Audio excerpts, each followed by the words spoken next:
तो आज हम पढ़ने वाले हैं कमिटीज़ के बारे में। ठीक है, तो हम स्टार्ट करेंगे ऑडिट कमेटी से।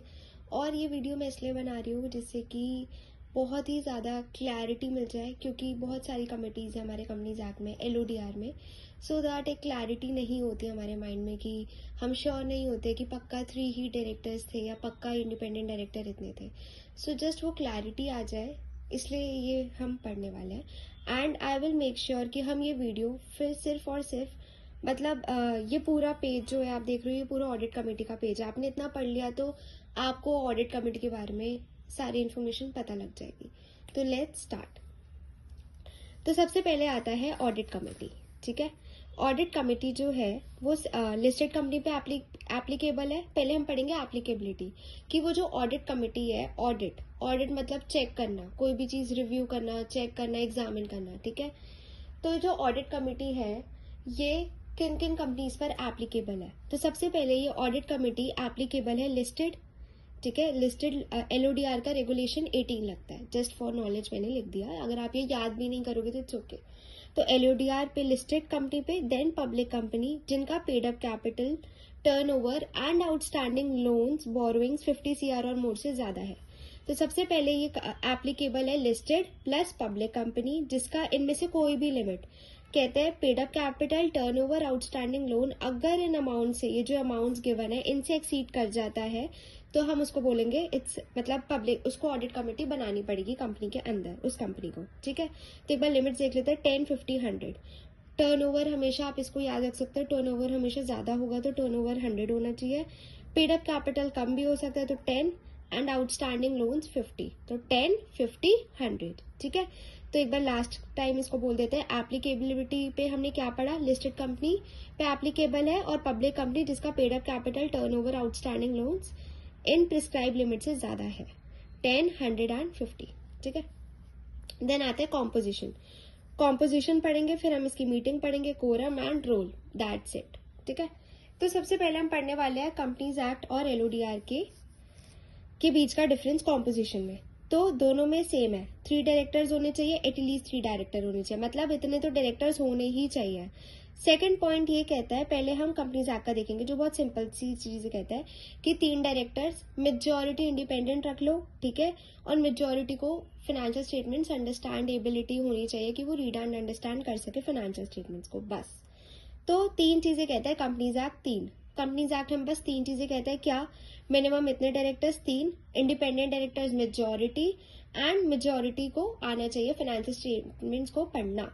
ठीक है, सिर्फ 3 चीजें हैं कंपनीज एक्ट में। बट LODR थोड़ा मतलब LODR है वो कंपनी लिस्टेड है, उसमें बहुत सारा पब्लिक का पैसा इन्वॉल्व है, इसलिए उस पर थोड़े स्ट्रिंजेंट लॉज लगाए हुए हैं। ठीक है, LODR में है कि मिनिमम 3 डायरेक्टर्स। ठीक है, इसमें बोल रहा है कि इंडिपेंडेंट डायरेक्टर्स होने चाहिए 2/3, इसमें मेजॉरिटी, तो इसमें एक एक्स्ट्रा एज दे दिया कि 2/3 करो, इसमें नहीं बोला ऑल करो।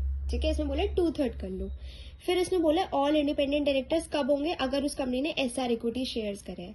अगर आपको SR नहीं पता तो मैं आपको आगे वाली वीडियो में बता दूंगी, बट अभी अगर हम पढ़ेंगे तो बहुत ज्यादा क्योस हो जाएगा इस वीडियो में, हमें इसको शॉर्ट रखनी है। ठीक है, तो SR जब भी होगा जब ऑल इंडिपेंडेंट डायरेक्टर्स होंगे।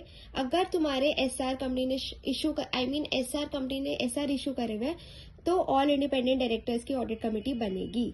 और इसमें लिखा है कि ऑल सारे मेंबर्स जो होंगे ना ऑडिट कमेटी के, उनको फाइनेंशियल लिटरेट मतलब एबल टू अंडरस्टैंड होने चाहिए, वो they are able to understand financial statements. Plus एक चीज और आती है इसमें, एक मेंबर एक्सपर्टीज होना चाहिए फाइनेंशियल और अकाउंटिंग का। ठीक है, तो बस इसमें डिफरेंस ये है कि मेजॉरिटी इसमें था ऑल, और इंडिपेंडेंट डायरेक्टर में ऑल नहीं है, 2/3 है। देन आता है मीटिंग्स। कंपनीज एक्ट में ऐसे कुछ नहीं है। अगर मैं आपको LODR का बोलूँ तो एटलीस्ट 4 टाइम्स, जैसे बोर्ड मीटिंग में होता है कि 4 टाइम्स मिलना होता है, सेम इसमें भी है कि at least 4 times in a year. अब इसका कोरम जो है ना, LODR का जो कोरम है वो थोड़ा कंफ्यूजिंग है, उसको हम देखेंगे। नॉर्मल जो हमने आज तक पढ़ा है, 2/3 और 1/3 ऑफ टोटल स्ट्रेंथ। कोरम क्या होगा, 2 और 1/3 of total strength shall be quorum, but plus will with at least 2 independent directors, मतलब 2 इंडिपेंडेंट डायरेक्टर, नॉट 1, इट्स 2। ये याद रखना क्योंकि ये सबसे अलग है, हर जगह आपको 1 मिलेगा कि एक इंडिपेंडेंट डायरेक्टर प्रेजेंट होना चाहिए। सिर्फ ऑडिट कमेटी ही ऐसी चीज है जिसमें 2 इंडिपेंडेंट डायरेक्टर है, 2 इंडिपेंडेंट डायरेक्टर है कोरम में। 2 और 3 देखो आप ऐसे याद कर सकते हो, 2 और 1/3 of total strength plus 2 independent directors, at least 2 independent directors present होने चाहिए अगर उसको कोरम मीट करना है तो। ठीक है, फटाफट पढ़ लेते हैं। रोल क्या होता है ऑडिट कमेटी का? जैसे कि हमने पढ़ा है कि सबसे पहले क्या, सबसे पहला रोल ये है कि हमने पढ़ा था रिस्क मैनेजमेंट पॉलिसी, नहीं पढ़ा तो आप मेरी आगे वाली वीडियो में देख सकते हो। रिस्क मैनेजमेंट पॉलिसी कौन बनाता है? Risk management committee. ठीक है, वो रिकमेंड करती है बोर्ड को, तो जो भी वो रिस्क मैनेजमेंट पॉलिसी होगी वो रिकमेंड जो भी बोर्ड को करी जाएगी तो ऑडिट कमेटी उसको ओवरसी करेगा, देखेगा कि ढंग से हो रहा है या नहीं हो रहा। फाइनेंशियल रिपोर्टिंग को भी ओवरसी करेगा कि जैसे फाइनेंशियल स्टेटमेंट्स बन रही है, जैसे हमने पढ़ा ना कि डायरेक्टर को फाइनेंशियल स्टेटमेंट पता होना चाहिए, तो उसी से रिलेटेड है फाइनेंशियल रिपोर्टिंग, कि स्टेटमेंट्स बनाओ और फिर उनको रिपोर्ट करो ढंग से। ठीक है, फिर आता है इंश्योर करता है effectiveness of internal control. Internal control systems जो ऑर्गेनाइजेशन के अंदर होते हैं कि उसकी एफिशिएंसी बढ़ा देता है, ठीक है, मिनिमाइज करता है लॉसेस, तो ये बोल रहे हैं कि वो अच्छे से काम कर रहे हैं या नहीं, इंटरनल कंट्रोल ये भी कौन देखता है? Audit committee.